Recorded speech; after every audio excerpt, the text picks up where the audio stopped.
Assalamualaikum warahmatullahi wabarakatuh. Alhamdulillahirabbil alamin wa bihi nasta'in ala umuri dunya waddin.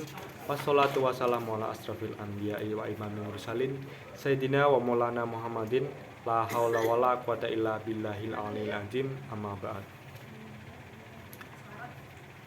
Nama saya Nugroho Pangestu, ingin mempresentasikan mengenai materi yang berjudul hubungan anak kepada kedua orang tua di surat 23 sampai 24 surat Al-Isra yang berbunyi A'udzubillahi minasyaitonirrajim. Bismillahirrahmanirrahim.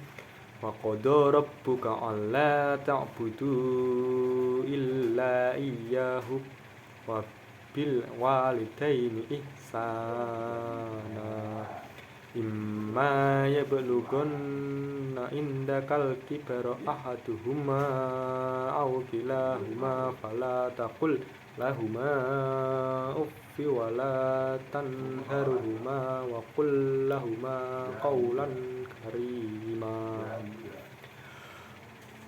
wakhfid lahuma janahadh-dhulli minal rahmati wa qul rabbirhamhuma kama rabbayani shaghira, yang artinya, dan Robmu telah memerintahkan supaya kamu jangan beribadah kepada selain Dia, dan hendaklah kamu berbuat baik kepada ibu dan bapakmu dengan sebaik-baiknya. Jika salah seorang di antaranya, keduanya atau kedua-duanya sampai berumur lanjut dalam pemeliharaanmu, maka jangan sekali-kali kamu mengatakan kepada mereka perkataan "ah", dan janganlah kamu membentak mereka dan ucapkanlah kepada mereka perkataan yang mulia. Dan rendahkanlah dirimu terhadap mereka dengan penuh kesayangan dan ucapkanlah, "Wahai Robku, kasihanilah mereka berdua sebagaimana mereka telah mendidik aku sewaktu kecil."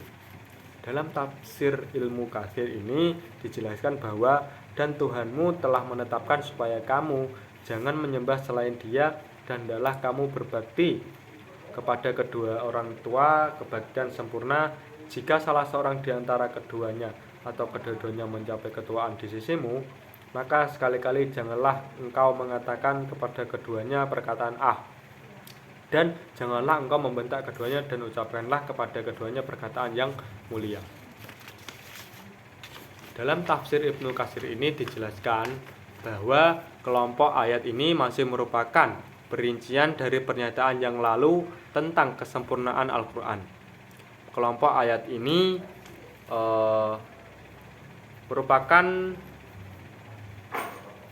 berbicara tentang kaidah-kaidah etika, pergaulan, dan hubungan timbal balik.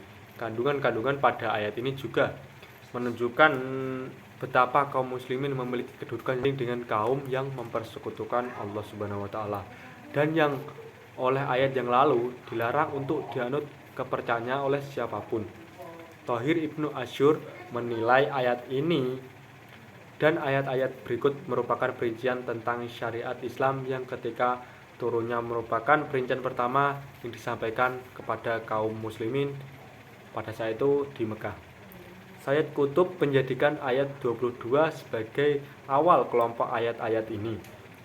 Dia menuliskan bahwa kelompok ayat yang lalu mengaitkan amal dan balasannya, petunjuk dan kesesatannya, serta usaha dan pertanggungjawaban, mengaitkan semua itu dengan hukum-hukum ilahi yang berlaku di alam raya. Adapun kelompok ayat ini mengaitkan interaksi moral dan mempertanggungjawabkan masalah pribadi dan juga sosial, mengaitkannya dengan akidah keesaan Allah. Bahkan dengan akidah itu dikaitkan dengan segala ikatan dan hubungan seperti ikatan keluarga, kelompok, bahkan ikatan hidup. Ayat ini mulai menegaskan ketetapan yang merupakan perintah Allah Subhanahu wa taala ya. Allah Subhanahu wa taala seraya memerintahkan hanya beribadah kepadanya saja, yang tiada sekutu baginya. Nah, kata qada ini berarti yang menetapkan, lebih tepatnya dipilih mengenai firman dan telah memerintahkan. Mujahid berkata demikian. Berwasiat demikian pula Ubay bin Ka'ab, Ibnu Mas'ud dan juga Ad-Dahab bin Muzaim membaca ayat tersebut dengan bacaan wa qadha rabbuka alla ta'budu illa iyyahu. Rabbmu berwasiat agar kamu tidak beribadah kecuali kepadanya semata. Kepadanya maksudnya kepada Allah Subhanahu wa taala. Oleh karena itu, Allah menyertakan perintah ibadah kepadanya dengan perintah berbuat baik kepada kedua orang tua, sebagaimana dia berfirman, wabil walidaini ihsana. Dan hendaklah kamu berbuat baik kepada ibu bapakmu dengan sebaik-baiknya.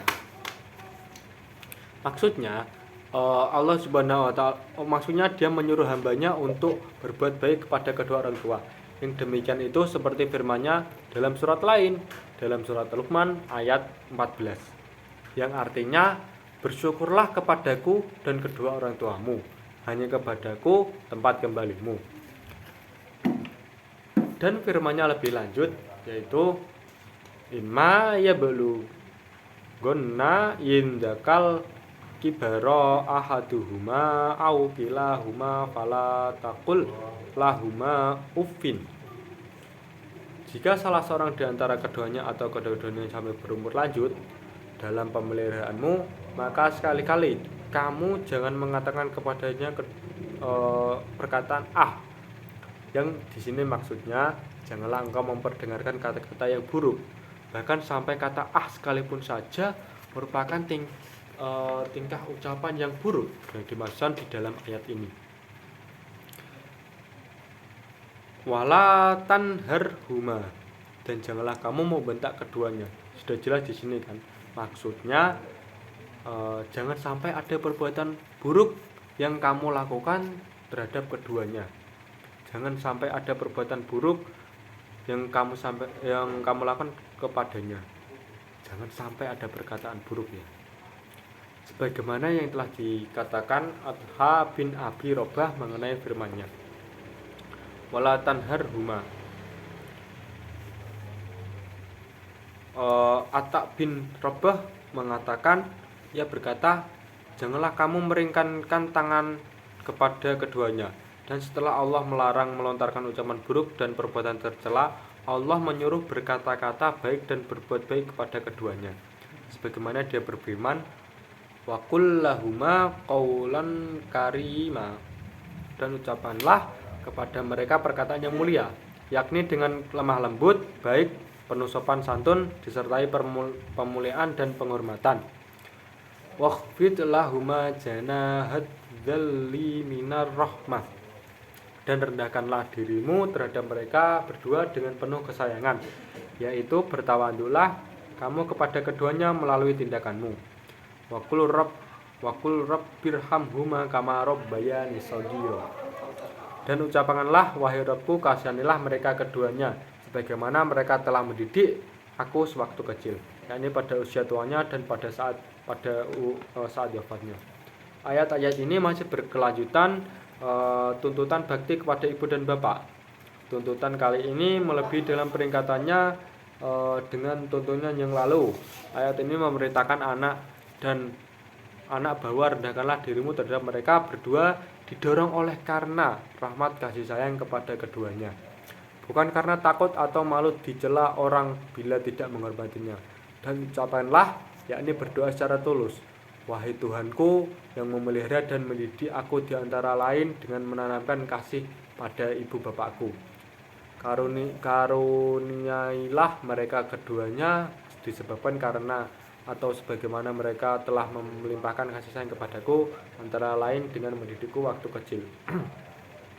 Ketika menafsirkan Quran surat Al-Hijr ayat 88, antara lain di sini diuraikan bahwa kata jannah pada mulanya berarti sayap.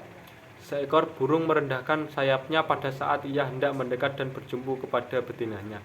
Demikian juga bila ia melindungi anak-anaknya, sayapnya harus dikembangkan dengan merendah dan merangkul serta tidak beranjak meninggalkan tempat dalam keadaan demikian sampai berlalunya bahaya. Dari sini ungkap itu dipahami dalam arti kerendahan hati, hubungan harmonis serta perlindungan dan ketabahan. Redaksi ayat ini sedikit berbeda dengan ayat Al-Hijr di atas karena di sini terdapat tambahan kata juzul, jazul, azul atau yang artinya kerendahan. Dalam konteks keadaan burung, binatang itu juga mengembangkan sayapnya pada saat ia takut untuk menunjukkan ketundukannya kepada ancaman. Nah, di sini sang anak diminta untuk merendahkan diri kepada orang tuanya, terdorong oleh penghormatan dan rasa takut melakukan hal-hal yang tidak sesuai dengan kedudukan ibu bapaknya. Adapun pada ayat Al-Hijr, karena ia ditujukan kepada Nabi Muhammad SAW terhadap umatnya, tentu saja kerendahan dan rasa takut yang dimaksud tidak diperlukan. Ayat-ayat di atas tidak membedakan antara ibu dan bapak. Memang pada dasarnya ibu hendaklah didahulukan atas ayah, tetapi ini tidak selalu demikian. Thohir Ibnu Asyur menuliskan bahwa Imam Syafi'i pada dasarnya mempersamakan keduanya, sehingga bila ada salah satu yang hendak didahulukan, sang anak hendaknya mencari faktor penguat guna mendahulukan salah satunya. Karena itu pula, walau ada hadis yang mengisyaratkan perbandingan hak ibu dengan bapak sebagai 3:1, penerapannya pun harus setelah memperhatikan faktor-faktor yang dimaksud. Jadi jika ingin mendahulukan di antara keduanya, maka harus ada faktor-faktor yang mempengaruhi untuk didahulukan antara mana yang lebih dahulu, antara ibu ataukah bapak. Doa kepada ibu bapak yang diperintahkan di sini menggunakan alasan kama rabbayani shaghira, dipahami oleh sementara ulama dalam arti disebabkan karena mereka telah mendidikku waktu kecil, bukan sebagaimana mereka telah mendidikku waktu kecil. Jika Anda berkata sebagaimana, rahmat yang Anda mohonkan itu adalah yang kualitas dan kuantitasnya sama dengan apa yang Anda peroleh dari keduanya. Adapun bila Anda berkata disebabkan karena limpahan rahmat yang Anda mohonkan, itu Anda serahkan kepada kemurahan Allah Subhanahu wa taala. Nah, tadi adalah penjelasan mengenai tafsir dari Ibnu Katsir mengenai ayat 23 sampai 24 surat Al-Isra. Di sini dikatakan bahwa kita harus selalu menghormati ibu dan bapak kita, menyayangi kedua orang tua kita sebagaimana mereka mengasihani kita di waktu kecil. Tanpa adanya mereka berdua, kita tidak akan pernah lahir di dunia ini, dan juga tanpa didikannya mereka berdua, kita tidak akan bisa mengerti apa itu suatu pembelajaran hidup. Di sini kita dimaksudkan untuk tetap selalu menyayangi, menghormati dan berbuat baik, tunduk kepada kedua orang tua.